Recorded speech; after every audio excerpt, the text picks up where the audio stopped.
Bonsoir à tous, merci de nous rejoindre sur France 3 Bretagne. On est ravis de vous accueillir pour cette grande soirée de débat consacrée à l'entre-deux-tours des élections législatives, des débats que l'on vous propose avec nos amis de France Bleu Brésil et France Bleu Armorique. Au programme ce soir, 2 circonscriptions à l'honneur, Rennes-Ouest et Lannion. À chaque fois, les candidats auront 45 minutes pour vous convaincre sur des thèmes concernant votre quotidien.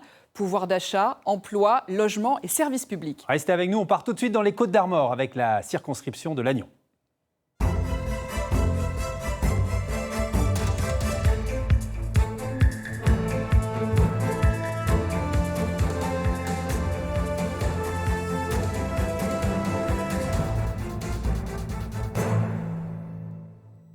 Merci de nous rejoindre pour ce premier débat de cette soirée spéciale législative consacrée donc à la 5e circonscription des Côtes-d'Armor, la circonscription de Lannion-Paimpol. Débat que vous pouvez suivre également actuellement en direct sur France Bleu. Et avec moi ce soir pour co-animer cette soirée, Valérie Lenigène, journaliste à France Bleu Brésil. Bonsoir Valérie. Bonsoir. C'est une triangulaire qui est sortie des urnes dimanche dernier. 3 candidats se retrouvent qualifiés pour le second tour. 2 d'entre eux sont avec nous ce soir. Vous nous les présentez. Éric Bothorel, vous êtes le député sortant, majorité présidentielle. Marielle Lemaitre, vous êtes la candidate Front Populaire issue de la France Insoumise. Vous êtes assistante sociale du travail. Et à côté de vous, une chaise vide. Nous attendions Jean-Yves Le Boulanger, candidat du Rassemblement national, qui nous a envoyé un texto 2 heures avant ce débat, nous informant qu'il ne peut pas venir en raison de problèmes personnels. Et vous voyez à l'écran le texte exact de ce texto. Nous avons sollicité son suppléant et aucune réponse. Alors, je précise que dans la majorité des débats organisés en région par France 3 ce soir, les candidats du Rassemblement national n'étaient pas présents ou ont décliné l'invitation. Une réaction peut-être à cette absence, Éric Bothorel ? Je trouve ça dommage, regrettable, parce que le moment électoral, c'est une belle respiration démocratique. Et quand on a la prétention de représenter des électeurs, ne pas permettre ce débat dans la contradiction des idées, la contradiction des projets, c'est fuir finalement un certain nombre de ses responsabilités, donc c'est regrettable. Marielle Lemaitre ? Oui, évidemment, c'est regrettable d'être entre adversaires politiques et de ne pas avoir Monsieur Le Boulanger qui se présentait comme un homme à poigne à l'Assemblée nationale. On le sentait très engagé, très investi. C'est un des termes qu'il a utilisé pour dire ce qu'il souhaitait pour cette circonscription. C'est ça, exactement. Et là, au premier moment où il aurait pu s'expliquer avec nous et où nous aurions pu ensemble débattre et lui poser nos questions et le confronter à ses réponses, eh bien, je remarque qu'il abandonne ses électeurs. Allez, et il n'est pas présent. Merci pour ces réactions. On va tout de suite lancer l'émission. Je vous propose tout de suite de regarder avec quelques chiffres le portrait robot et quelques images. Le portrait robot de votre circonscription, c'est préparé par Sandrine Ruot. On se retrouve ensuite pour lancer le débat. Le long du littoral, la 5e circonscription des Côtes-d'Armor s'étend de la côte de Granit Rose à celle du Goëlo. Paysages magnifiques, sites naturels exceptionnels et patrimoine remarquable en font l'un des hauts lieux du tourisme en Bretagne. Un territoire aux multiples atouts, mais qui a aussi ces dernières années fait parler de lui sur des points plus délicats. Les urgences régulées du centre hospitalier de Lannion, le casse-tête du logement en bord de mer, ou encore le vieillissement de sa population. Au soir du premier tour, Éric Bothorel, le député sortant, est arrivé en tête, déjouant ainsi tous les pronostics de ceux qui voyaient les candidats de la majorité présidentielle en mauvaise posture. Derrière lui, la candidate du nouveau Front populaire, Marielle Lemaitre, est au coude à coude avec le candidat du Rassemblement national, Jean-Yves Le Boulanger. Bénéfice d'un taux de participation particulièrement élevé, 74,9%. Au second tour, le scénario sera donc inédit, une triangulaire sans concession. Voilà justement ce qui nous amène à ouvrir ce débat avec pour chacun une première question d'ordre politique. Marielle Lemaitre, le sénateur communiste Gérard Lahellec a appelé à ce qu'il n'y ait aucune triangulaire pour contrer le Rassemblement national, à ne prendre aucun risque. Alors ce n'est pas le choix que vous avez fait, est-ce que vous avez hésité ? Non, parce qu'en fait, on était en 2e position. Il n'y a eu aucune hésitation du côté du nouveau Front populaire pour toutes les situations triangulaires où nous aurions été en 3e position.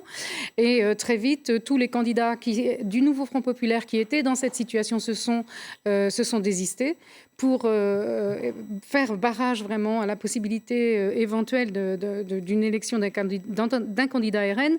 Ça n'était pas le cas sur notre circonscription. Par contre, concernant le sénateur Gérard Lahellec, il n'est pas du tout suivi dans sa position par l'ensemble du Parti communiste départemental qui continue de soutenir ma candidature dans le cadre du nouveau Front populaire. Éric Bothorel, vous regrettez le choix de Marielle Lemaitre de se maintenir au second tour ? Ah non, mais c'est le droit le plus absolu de celui qui se qualifie pour le second tour. Et moi, je ne supporte pas les tambouilles et les calculs politiques. Je me présente à cette élection et j'étais persuadé et convaincu, compte tenu de l'anticipation du fort taux de mobilisation qui était attendu et qui s'est concrétisé dimanche soir, que nous aurions affaire à 2 premiers tours et 2 fois une triangulaire. Alors justement, en général, au premier tour, on choisit, au deuxième tour, on élimine. Si vous êtes élu dimanche soir, est-ce que ce sera vraiment un vote d'adhésion ? Parce que quand on fait l'addition des voix au premier tour, les voix qui sanctionnent Emmanuel Macron sont largement majoritaires sur la circonscription.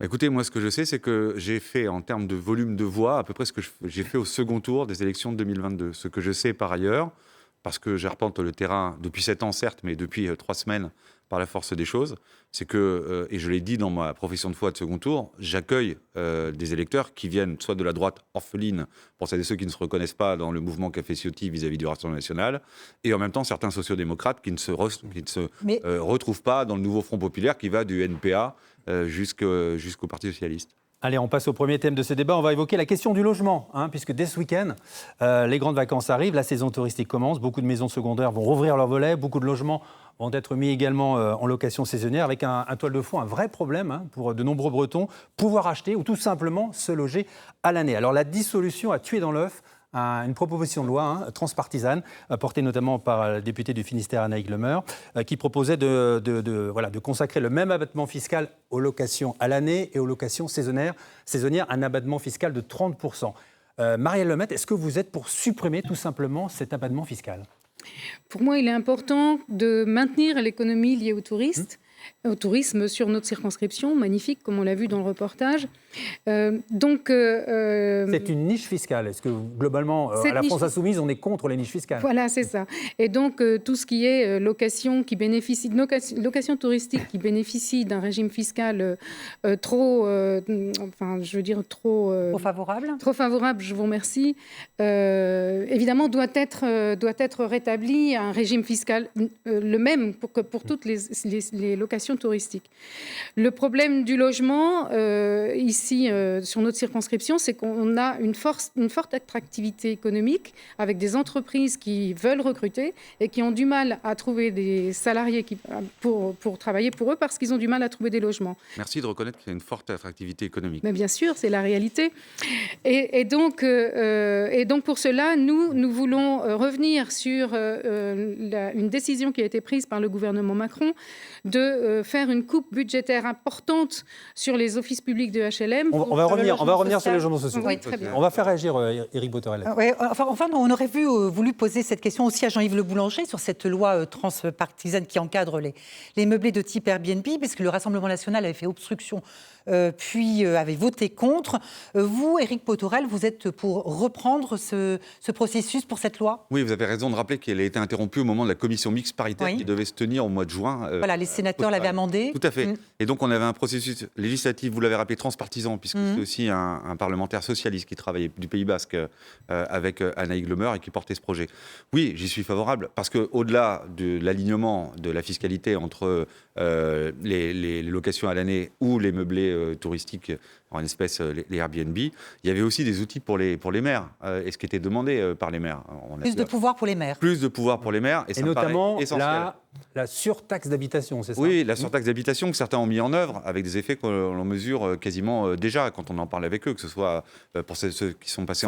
Il faut aller plus loin dans cette surtaxe d'habitation ? Non, mais ce que je sais, c'est qu'il faut d'abord aller plus près des territoires, et moi je suis favorable à ce que dit Loïc Chénier-Girard par ailleurs, finalement, d'avoir une politique du logement qui permette l'expérimentation à l'échelle régionale et ne pas appliquer depuis Paris des règles qu'on a du mal à expliquer. Est-ce que la taxation, c'est un bon levier pour éviter que des locations ça restent ne réglera vides ? pas tout, soyons très clairs. Je veux dire par là que c'est simplement une mesure d'équité, mais que ce soit la surtaxation sur les logements vacants fera que les logements vacants, c'est le fruit souvent d'indivisions qui ont du mal à se transformer en produits à vendre sur le marché. Ce n'est pas quelques centaines d'euros qui vont dissuader certaines familles de le garder comme ça intact. Mais ça fait partie des outils, parce que le problème du logement que vous avez introduit tout à l'heure, il va nécessiter de multiples actions, que ce soit sur le parc privé, que ce soit sur le parc social. Et je dis à Madame Lemaitre que ce n'est pas un coup de rabot qu'a fait l'État vis-à-vis des bailleurs sociaux. C'est simplement un manque à gagner qui est lié notamment au revenu de solidarité locatif et au RSL qui a été mis en place. Sur les logements sociaux. Marielle Lemaitre, pour le Front populaire, vous voulez que l'on donne priorité aux personnes qui habitent le territoire, donc aux locaux, pour les ventes immobilières. Comment est-ce que vous voulez faire ça ? Oui, alors ça revient à ce dont on parlait tout à l'heure et le sujet sur lequel nous sommes d'accord, c'est-à-dire que les logements sur le territoire ne doivent pas être réservés à des résidences secondaires, pour des résidences secondaires ou de tourisme, et donc il doit pouvoir être mis en place. Concrètement, quand vous dites prioriser les ventes immobilières aux locaux, mais c'est un marché libre, oui, c'est un dispositif qui existe déjà justement au Pays Basque, je crois, ils ont fait cette expérience.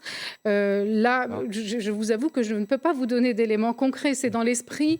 Dans l'esprit, il est important de pouvoir permettre aux gens qui vivent et qui travaillent ici d'accéder au logement. Ce qu'on a vu après le confinement, c'est qu'on a des gens qui disposaient d'un bon capital, qui ont fait flamber complètement le cours de l'immobilier, mais pas nécessairement pour s'implanter ici, uniquement. Alors vous dites aussi encadrer le prix du foncier. Encadrer le prix du foncier, oui, c'est ça, exactement. On fait comment ?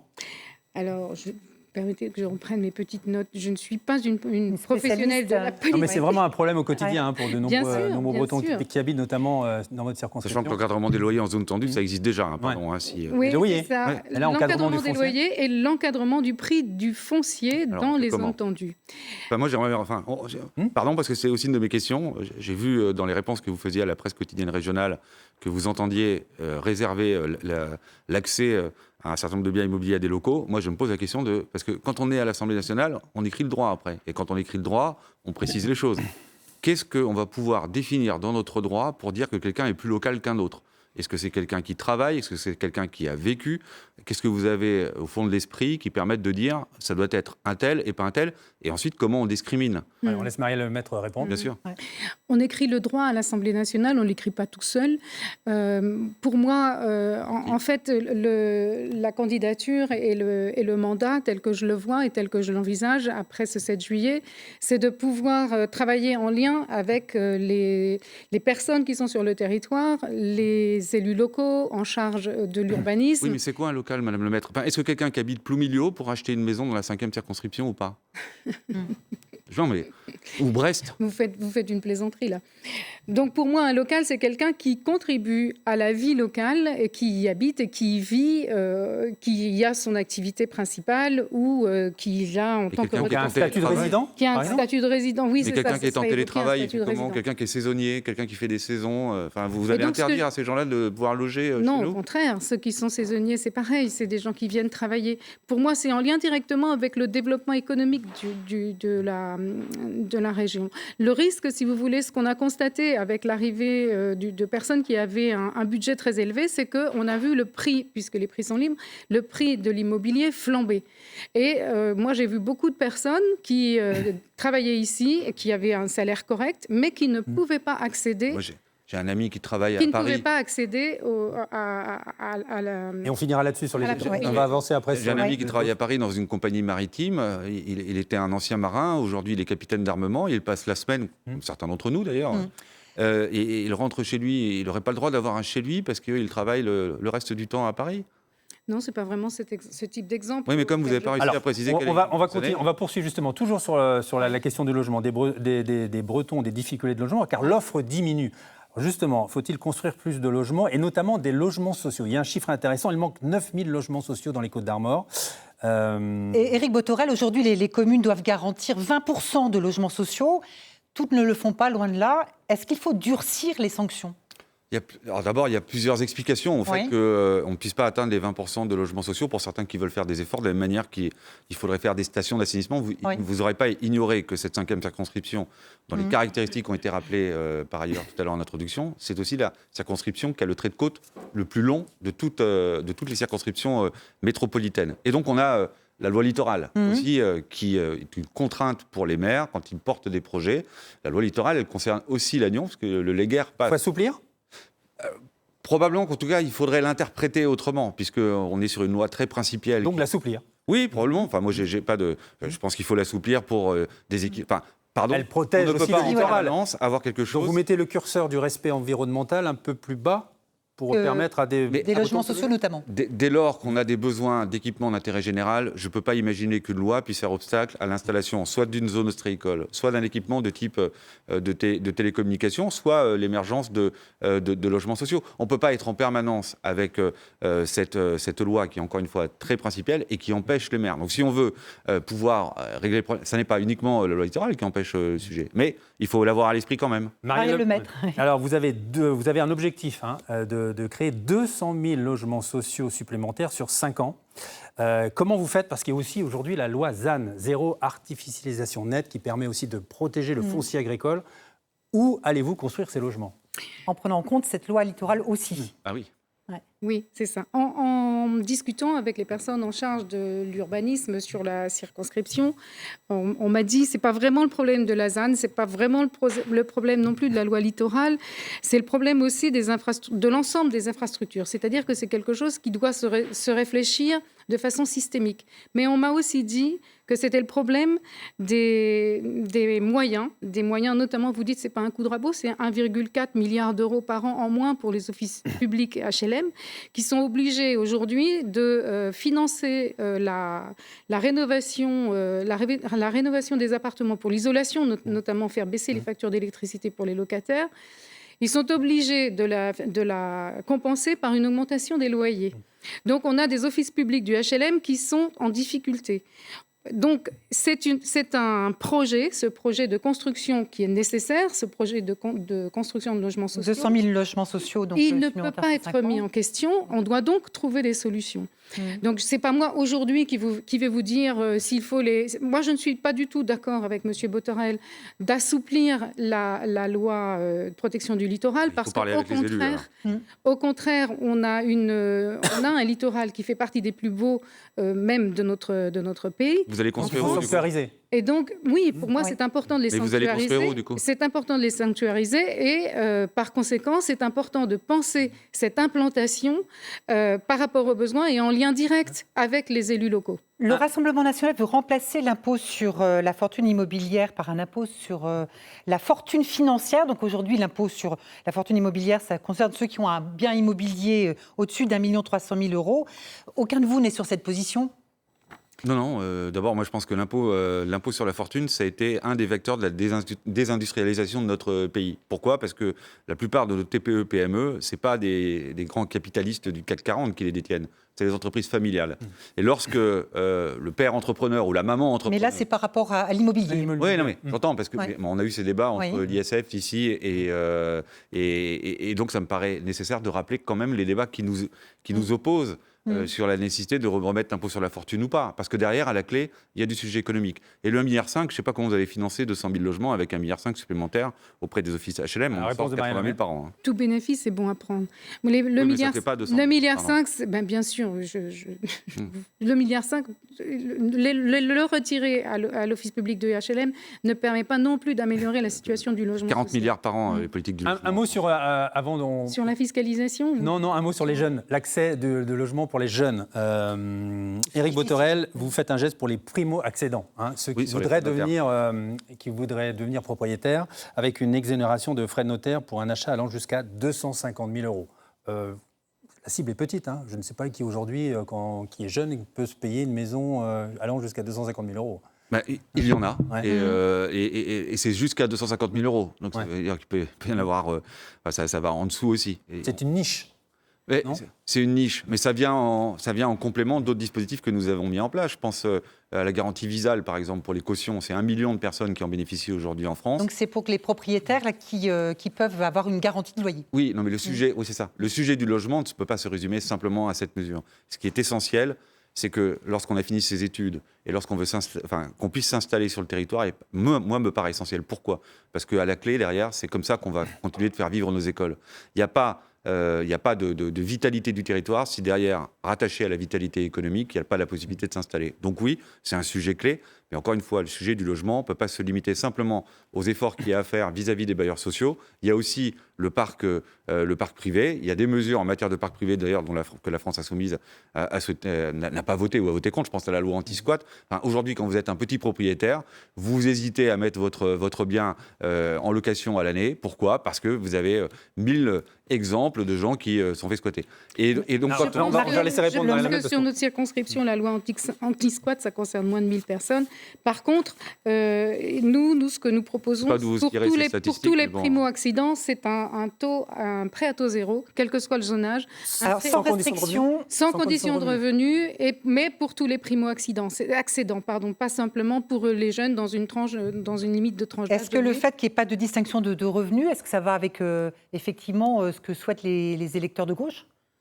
Le prêt à taux zéro, c'est un prêt qui existait déjà depuis longtemps et c'est vraiment quelque chose qui va permettre de relancer,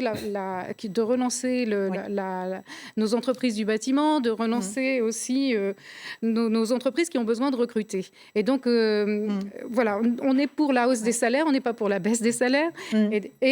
Donc, c'est une mesure sociale que de permettre un prêt à taux zéro pour l'ensemble des primo-accédants. Le logement, c'est aussi la difficulté à se chauffer et l'importance de la rénovation énergétique avec la loi climat et résilience, mais avec le fameux DPE, donc le diagnostic de performance énergétique.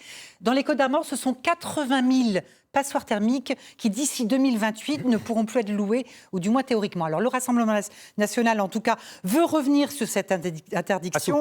Assouplir pour remettre plus de biens immobiliers sur le marché. Vous êtes pour, Marielle Lemaitre ? Assouplir le fameux DPE ? Le diagnostic de performance. C'est dommage que M. le boulanger ne soit pas là, parce que là, je pense que sur le sujet, il aurait au moins... Oui, il est expert spécialiste. En bâtiment et en métier. Et en DPE. En fait, nous, ce qui nous paraît important, c'est de soutenir l'évaluation de la situation... l'évaluation énergétique des logements. Le niveau, parce le niveau d'isolation énergétique. Oui, les DPE.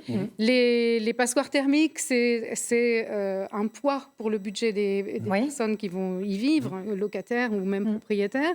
Et c'est aussi un phénomène important en matière d'atteinte à l'environnement. Donc c'est très important, au contraire, d'avoir un diagnostic précis et de pouvoir avoir les moyens de soutenir l'investissement des propriétaires pour l'isolation de leur Là-dessus, rapidement, Éric Bothorel, un fonds énergétique, oui, un fonds énergétique, on va les 300 000 logements d'ici 3 ans pour rénover 300 000 logements. C'est ça, on va taxer les rachats d'actions en fait, pour pouvoir alimenter. Et ce sera la même usine à gaz que la prime rénov ou... On va essayer de le rendre plus simple parce qu'on voit bien qu'à l'expérience, c'est quelque chose qui est complexe. Mais par contre, ça participe de la performance qui est celle de notre pays.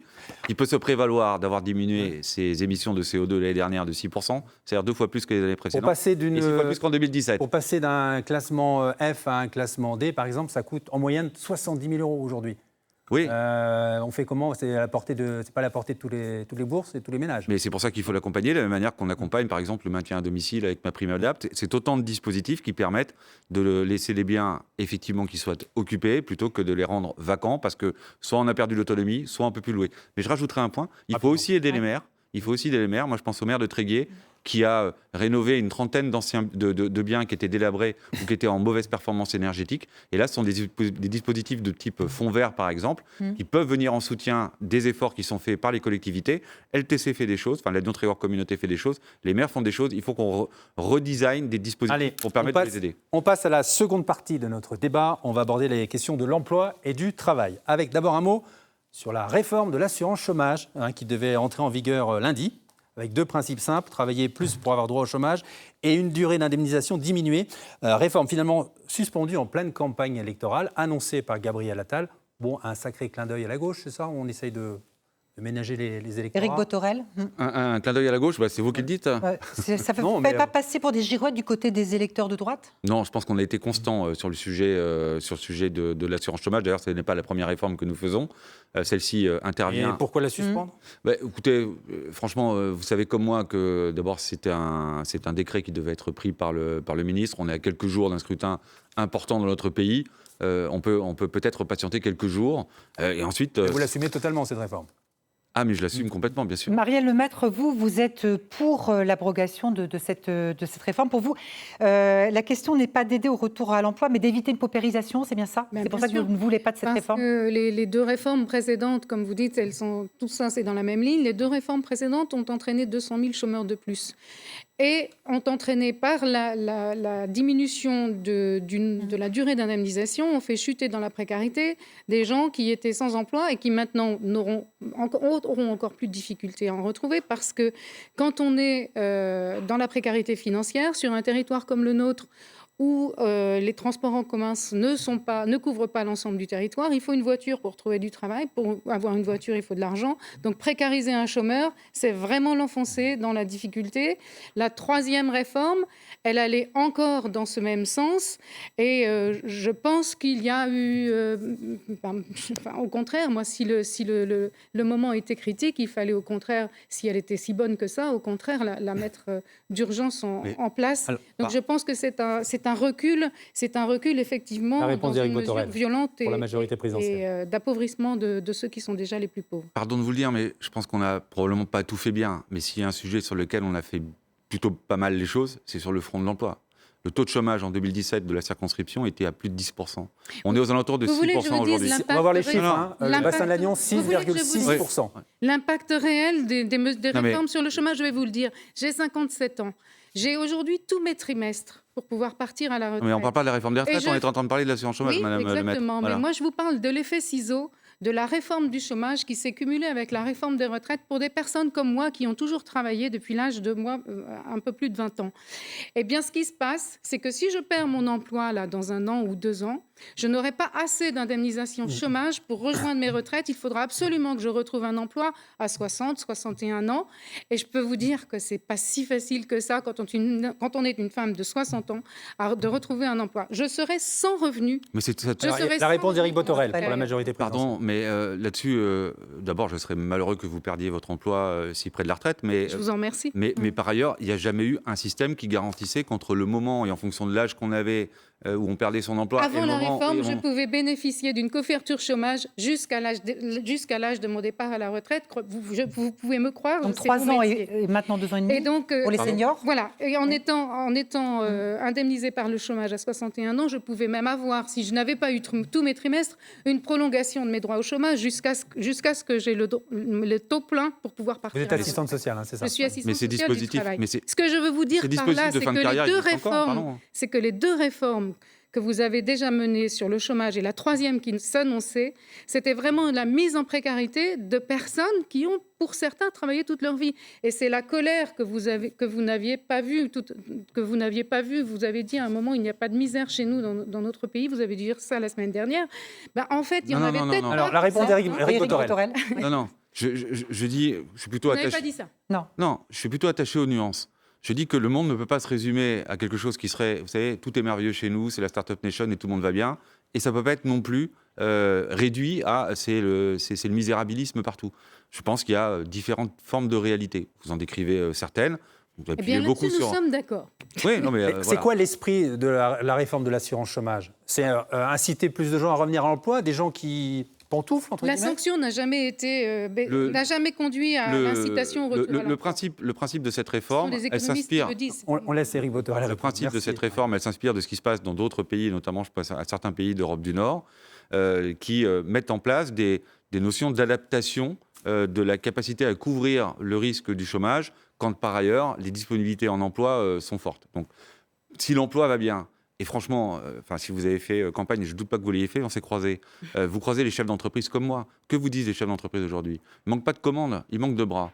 Donc on a un vrai déficit. La transition est tout trouvée. Merci beaucoup Éric Bothorel. On va parler justement de ces métiers sous tension, comme on les appelle, l'hôtellerie, la restauration, la production agricole. Vous connaissez ça bien dans votre circonscription avec la zone légumière, les EHPAD. On manque de bras et la solution pour beaucoup d'employeurs, c'est le recours notamment aux travailleurs immigrés. Et bien justement, je vous propose d'écouter la question de Diaby. C'est un jeune Malien arrivé en France à l'âge de 16 ans. Il est depuis 8 ans installé dans notre pays. Il a passé son CAP de boulangerie et il s'inquiète pour son renouvellement de titre de séjour. On l'écoute. J'aimerais bien savoir, moi en tant qu'étranger en France, j'ai tout fait pour m'intégrer. J'ai étudié ici, j'en travaille, ça fait 8 ans. Et j'aimerais bien savoir si notre inquiétude est que est-ce que notre titre de séjour sera renouvelé. Alors Éric Bothorel, vous avez voté contre la loi Asile-Immigration. Selon cette loi, s'il y a un contrat de travail, on pourra bénéficier d'une carte de séjour, c'est ça? Oui, alors, Travail temporaire. Non, mais c'est pas pour cette raison-là que j'ai voté contre. J'ai voté contre la loi parce que... Vous étiez plutôt pour le volet Alors, travail. Exactement. Ouais, Mais vous trouviez que cette loi présentait l'immigration comme une menace, c'est bien ça? C'est ça. J'avais eu l'occasion de le dire sur des plateaux et sur les réseaux sociaux. Je pense que l'immigration, c'est pas un sujet immédiatement connecté à l'insécurité, etc. Moi, l'immigration, je vais vous dire, quand je vois le témoignage de Diaby, j'en ai eu tant d'autres dans ma permanence. Heureusement qu'on a des médecins tunisiens à l'hôpital de Paimpol. Heureusement qu'on avait une radiologue algérienne. Heureusement qu'on a des Mauritaniens dans notre champ. Enfin, je veux dire, que ce soit sur les métiers en tension ou pas, d'ailleurs. Mais pourquoi une carte de séjour temporaire de seulement 1 an? Renouvelable, mais pourquoi seulement 1 an? On prend des précautions. Qu'est-ce que prévoit cette loi? Mais écoutez, moi, encore une fois, j'étais contre Vous ce avez voté dispositif. contre, J'étais oui. beaucoup plus favorable au fait que ceux qui viennent chez nous, qui travaillent chez nous, puissent effectivement être régularisés sur des périodes qui soient plus longues que celles d'1 an, soyons très clairs. Marie Le Maire, il y a 54 000 travailleurs immigrés en Bretagne. Régularisation pour tous? Bien sûr, je suis complètement d'accord avec ce que vient de dire M. Bothorel, parce que nous sommes aussi d'accord sur le fait que nous avons besoin de maintenir, de soutenir la dynamique économique de notre circonscription qui est très riche. Vous avez parlé des métiers en tension, vous avez fait la liste. Moi, j'ajouterais à ces métiers, peut-être pas en tension autant, mais il y a aussi une difficulté pour recruter des personnes qui ont des diplômes de niveau supérieur. Nous avons un très bel outil sur notre circonscription à Lannion, c'est la Technopole Anticipa, qui favorise la création d'entreprises technologie de pointe, qui soutient toute cette dynamique. Et c'est vraiment un outil précieux, intéressant. Ils ont aussi du mal à trouver des salariés diplômés. Vous voulez une régularisation des titres de séjour sur 10 ans? Oui, c'est nécessaire pour que En fait, souvent, on entend cette idée simpliste du côté de la droite extrême, c'est que le gâteau n'est pas assez grand et qu'on ne peut pas nourrir tout le monde. Or, nous avons besoin de cette main-d'œuvre qualifiée, de cette main-d'œuvre qui vient sur notre territoire, qui travaille d'ailleurs souvent en situation irrégulière. Nous avons besoin de cette main-d'œuvre pour faire grossir le gâteau. Voilà. Et c'est comme ça, c'est pour ça que oui, il nous faut une régularisation, une stabilité pour ces personnes. 10 ans, c'est trop long pour vous? 10 ans, c'est, écoutez, ça peut se discuter typiquement à l'Assemblée nationale. Ça fait partie des sujets dont on peut parler. Si vraiment les désaccords portent sur la durée d'un titre de séjour, je pense que les raisonnables, et j'espère que l'Assemblée nationale sera la semaine prochaine faite et composée d'hommes et de femmes qui sont plutôt raisonnables, ça fait partie des débats où on peut se mettre d'accord à la fin, si c'est 3, 5 ans, etc. Le sujet de la régularisation de tous les sans-papiers me paraît plus problématique de mon côté. Moi, je pense qu'il faut sacraliser le droit d'asile. Il faut distinguer d'abord l'ensemble des immigrations. Vous avez l'immigration liée aux étudiants, 400 000 étudiants étrangers en France, que parfois l'extrême droite amalgame. Des travailleurs sans papier, là. Mais que parfois l'extrême droite amalgame avec le reste. Vous avez des travailleurs sans papier, puis vous avez une autre partie de la population qui vient, qui ne travaille pas. Et là, pour le coup, le régime ne peut pas être celui-là. Oui, tout à fait. On va parler du bulletin de paie un peu. Le salaire minimum a augmenté de 12% en 2 ans. Faut-il aller plus loin? Marie Le Maire, vous proposez, vous, dans le programme du Nouveau Front Populaire, un SMIC qui passerait à 1 600 € net mensuels. J'ai écouté les représentants de la CPME qui expliquaient que 100 € d'augmentation sur un bulletin de salaire, c'est 500 € de plus pour les charges patronales et que, au bout du compte, si on augmente trop le SMIC, on licencie. Ce sont donc les patrons des petites et moyennes entreprises. Oui, c'est ça. On utilise souvent ce terme de charge patronale. Qu'est-ce que c'est que ces charges? En fait, ces charges, elles sont... quand on a une entreprise, on a beaucoup de charges. On a aussi, par exemple, sa facture d'électricité. Mais les charges patronales, souvent, ce qu'elles recouvrent réellement, ce sont des cotisations patronales.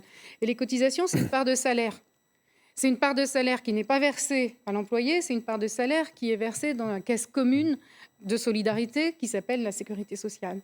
C'est quelque chose que tout le monde nous envie. Et c'est quelque chose qui protège et les employés et les employeurs, parce que c'est ce qui va permettre à un employé qui est malade de ne pas venir travailler, de se soigner et de rester en forme. Donc on a besoin, par rapport au salaire. On a besoin de ces cotisations et donc pour les les TPE, PME qui sont en difficulté, effectivement, pour faire face à toutes leurs charges et faire tourner leur entreprise, eh bien, nous envisageons tout un système de mesures de soutien à ces TPE, PME. Éric Bothorel, les patrons de PME sont petits bras pour l'augmentation des salaires ? Alors, d'abord, moi je crois à la vertu du plein emploi. Le plein emploi, c'est ce qui a permis d'ailleurs d'augmenter, vous avez rappelé les augmentations de salaires qui ont pu être opérées, mais typiquement aujourd'hui dans l'hôtellerie, si vous voulez embaucher un cuisinier, pardon, mais vous ne l'embaucherez pas au SMIC hôtelier. Et c'est cette vertu du plein emploi qui fait qu'à un moment donné, le rapport de force, je n'aime pas ce terme, mais en tout cas le rapport de force entre employés et employeurs redevient favorable à l'employé qui peut en partie fixer ses conditions. C'est la trajectoire vers laquelle on est et qui permet de rééquilibrer du salaire.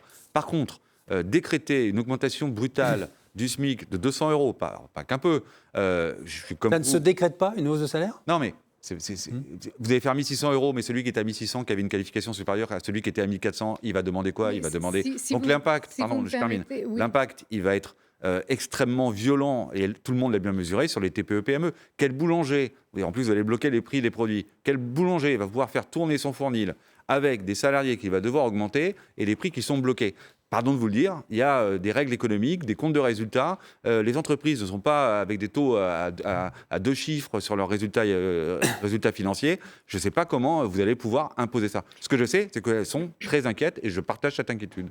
Pourquoi est-ce qu'on a besoin d'augmenter les salaires et pourquoi est-ce qu'on a besoin de soutenir les TPE, PME pour maintenir cette augmentation? C'est parce qu'il y a quelque chose de très violent qui s'est passé ces dernières années, ça s'appelle l'inflation, ça s'appelle aussi l'augmentation de plus de 45% de l'électricité. Et ça, à salaire constant. Donc comment est-ce que vous voulez que les gens s'en sortent? Le niveau de protection qu'on a fait vis-à-vis comment des est-ce que vous voulez que les gens s'en sortent avec un salaire qui... Je sais, je connais mon salaire. Et donc comment est-ce que vous voulez que les gens s'en sortent avec un salaire qui n'a pas bougé et une facture d'électricité qui s'est multipliée, je vous dis, plus de 45%. Vous avez bénéficié du bouclier tarifaire, du coup? C'est le problème aussi des boulangers qui n'ont pas réussi. On a vu pour peut-être la première fois dans notre pays, je ne sais pas, mais des boulangeries fermées parce qu'ils n'arrivaient plus à payer leurs factures. Madame le maître, c'est faux sur la circonscription. Non, c'est pas faux sur la circonscription. Éric Bothorel, du jour où est apparu ces risques sur les boulangeries, j'ai demandé à mon équipe d'appeler toutes les boulangeries de la circonscription. Sur toutes les boulangeries de la circonscription, j'en avais 2 qui étaient en difficulté. Je ne vais pas citer les communes parce qu'elles sont uniques, elles sont présentes dans... Pour l'une d'entre elles, c'était le four tourné au fioul. Pour l'autre, elle était déjà en fragilité économique avant le renchérissement du prix de l'énergie. Et depuis, elle a été accompagnée. Alors, elle est toujours présente. Elle n'est pas que boulangerie, d'ailleurs, elle est multiservice. Je vous rejoins complètement sur le rôle important sur sa circonscription du député en proximité des gens de la... Merci. Mais nous avons un rôle sur l'ensemble du territoire. Et sur l'ensemble vous me parlez des boulangers de la circonscription, je peux vous citer quasiment les comptes de résultats de chaque boulangère. La question de l'emploi, c'est aussi le temps de travail. Et là aussi, vous avez des programmes différents. La semaine à 4 jours pour Ensemble, pour un point de campagne qui a été confirmé par Gabriel Attal. Donc, Éric Bothorel, ce serait travailler le même nombre d'heures, mais sur 4 jours. Oui, c'est expérimenté dans certaines entreprises. C'est la demande d'ailleurs de certaines organisations, que ce soit représentatives de salariés ou patronales. C'est une façon de partager le temps en intégrant notamment les notions de télétravail qui sont de plus en plus présentes, y compris sur notre territoire. Certains économistes ont regardé ce sujet. Moi, je ne suis pas défavorable. Je ne dis pas que c'est la recette ultime pour régler tous les problèmes. Mais en tout cas... expérimente.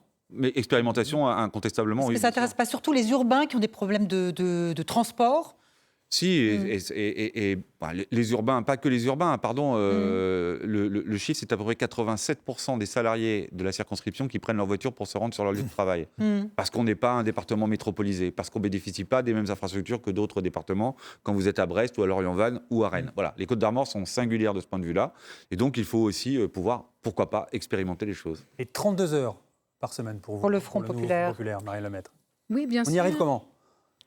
Alors, tout à l'heure, j'ai sorti mon petit papier parce que voilà, je ne suis pas une spécialiste de l'ensemble des questions. L'augmentation des salaires, le changement du rythme de travail, ça s'accompagne de mesures de soutien aux entreprises. Et donc, ça s'accompagne de ce fonds de solidarité pour le développement des TPE-PME. C'est financé comment ? Alors voilà, c'est financé comment? C'est financé en prenant sur les aides qui sont apportées aux grandes entreprises et sur lesquelles on n'a pas de retour et qui ne qui Vous ne allez, donne... vous allez virer le crédit impôt recherche des grandes entreprises, Oui, par exemple voilà, par exemple. C'est-à-dire que c'est super. quelqu'un qui aura bénéficié du crédit impôt recherche, mais qui ne l'aura pas utilisé pour développer des emplois et au contraire aura conduit au bout de quelques années à la suppression des emplois, devra rembourser parce qu'il n'aura Crédit pas impôt jeux investi. vidéo, vous allez faire pareil? Pardon? Le crédit impôt jeux vidéo, vous allez faire pareil? Crédit impôt jeux vidéo. Oui, alors ça là, concerne je- les entreprises je- qui sont... Il nous reste juste 2 minutes. Je voudrais, Oui. pour clore justement sur cette partie travail, vous poser une question qui concerne précisément votre circonscription. En avril dernier, le gouvernement a choisi 55 sites pour lancer la réindustrialisation du pays. L'idée, c'est de donner à des territoires des usines clés en main. 2 sites ont été choisis en Bretagne, l'ancien abattoir Tilly-Sapco à Garisquin et à Lannion, un terrain de 3 hectares qui appartenait à Orange. Tout cela cofinancé par la Banque des territoires. Une question toute simple.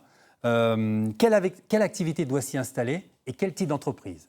Des TPE, des PME, des grandes entreprises, des gigafactories? Marie Lemaître. Alors là, très La zone concret. Pégase à Lannion. Oui, la zone Pégase à Lannion, c'est une zone qui est où il y a une vitalité très intéressante et pour lesquelles, pour moi, l'enjeu ici, moi, j'ai pas à dire qu'il faut que ce soit tel ou tel type d'entreprise qui s'y installe. C'est aussi un contexte systémique par rapport aux besoins. En fait, ce sont des entreprises qui travaillent entre elles et qui ont besoin aussi des unes des autres. Notamment en ce moment, il y a quelque chose qui serait très intéressant à développer sur cette zone, c'est tout ce qui concerne la cybersécurité. Et donc, pourquoi c'est très important? C'est parce que nous avons besoin de protéger nos entreprises et nous avons besoin de protéger tous nos systèmes de télécommunications et de réseau des cyberattaques. Donc ça, c'est vraiment quelque chose qui serait très intéressant. Éric Botorel, en 1 minute. Sur Alors, la zone. Qu'est-ce que vous mettez sur cette zone Pégase? Ce que je mets sur cette Pégase, Dans l'idéal. c'est le prolongement de ce qu'il disait déjà. C'est-à-dire que la zone s'est diversifiée ces dernières années. Vous avez l'habitude de parler de la zone de Lannion comme étant le berceau de télécom. Heureusement, aujourd'hui, c'est devenu aussi le berceau de la photonique. C'est devenu aussi le berceau... Pas de gigafactory comme ça existe dans plusieurs territoires en France? Pas forcément. On a eu des discussions à un moment donné, d'ailleurs, pour savoir si on n'accueillait pas chez nous un data center. Et finalement, il a été fait à l'est de la France. Ça a été annoncé dans Choose France cet été. Et je dois vous assurer qu'on en a discuté avec les acteurs locaux, avec les maires, et qu'on n'a pas souhaité accueillir ce type d'entreprise. Mais les entreprises qui vont permettre de créer de l'emploi, que ce soit sur la cybersécurité, les télécoms, la photonique, la biocosmétique, etc., ça nous permet d'avoir un poumon économique beaucoup plus résilient que celui qui est dépendant aux grands groupes. Et donc, moi, j'encourage, bien évidemment, l'installation des On entreprises. comme on l'a va fait avec Qualcomm. conclure ce débat avec la question de la montée du racisme. Depuis les européennes, on constate une parole décomplexée dans la vie de tous les jours, aussi sur les réseaux sociaux. On aurait voulu aborder cette question avec Jean-Yves Le Boulanger pour le Rassemblement national. Écoutez-le sur Bretagne 5, c'était le 18 juin. Ça me fait un peu sourire lorsque on me traite de facho. Pas plus tard que dimanche, je suis allé à un rassemblement de motards au Ménébré et il y a eu une bénédiction des motards et c'est un curé de couleur qui m'a béni. Vous voyez, donc je ne l'ai pas écrasé avec ma moto. Heureusement. Heureusement. Alors, est-ce que pour vous, c'est une blague raciste ou ça n'est pas une blague raciste? Est-ce que vous pouvez vous positionner, Éric Botorel? Blague de mauvais C'est goût? une blague complètement déplacée. Et là, moi, Marielle je Lemaitre. dirais, en écoutant cette prise de parole ce matin, je me suis dit, le masque tombe. Voilà, le masque tombe. Cet homme qui se présente comme quelqu'un de poli et respectable, c'est vraiment ce qu'on a croisé sur la... Moi, j'ai rencontré des gens dans la campagne qui sont effrayés. Qui sont effrayés par ce qui arrive à leur Bretagne. Éric Botorel, blague raciste ou pas? Moi, j'ai honte, profondément honte, parce qu'il faut entendre le reste des propos. Les Asiatiques sont des gens gentils. Je connais des gens qui sont d'origine islamique. On mélange tout. On essentialise les gens. On les catégorise par rapport à des notions qui n'ont plus cours. Le race. Est-ce que vous mettez sur le même plan cette parole décomplexée et des paroles qui ont fait débat aussi, notamment dans votre famille politique, la France Insoumise, sur des propos antisémites? Ce sera un vaste débat, mais en tout cas, l'antisémitisme, c'est un délit. Et de la même manière, la xénophobie et le racisme, c'est aussi un délit. Donc Des tweets tendancieux, pour les remettre... C'est pas des propos antisémites. Est-ce qu'on vous en parle, ça? Parce que cette radicalité qui peut être incarnée par la France Insoumise est souvent évoquée sur les marchés par des électeurs de gauche, notamment, qui hésitent à voter pour le nouveau Front populaire. Vous le constatez sur le terrain? Ça a empoisonné votre campagne ou pas du tout? Et pourquoi vous avez retiré Mélenchon de votre profession de foi de second tour? Parce que c'est moi la candidate. Ah, Et je ne au suis pas premier la tour, candidate de la France Et au premier Insoumise. tour, c'était pas vous. Je ne suis pas la candidate de la France Insoumise. Bah si, un peu. Non, je suis la candidate du nouveau Front Populaire. Ah bon. Et le nouveau Front Populaire, c'est Il y a un truc qui a changé depuis la semaine dernière, du coup. C'est une alliance à gauche qui dépasse même les logiques politiques. Ça a dû me coûter un Merci, peu quand même. merci beaucoup à tous les deux d'avoir accepté ce débat, d'avoir répondu à notre invitation. Merci Valérie, restez avec nous. Cette grande soirée consacrée à l'entre-deux tours se poursuit. Nous allons tout de suite passer le relais à Nathalie Rossignol et à Laetitia Charbonnel pour un deuxième débat consacré cette fois-ci à la circonscription de Rennes-Ouest. Restez avec nous.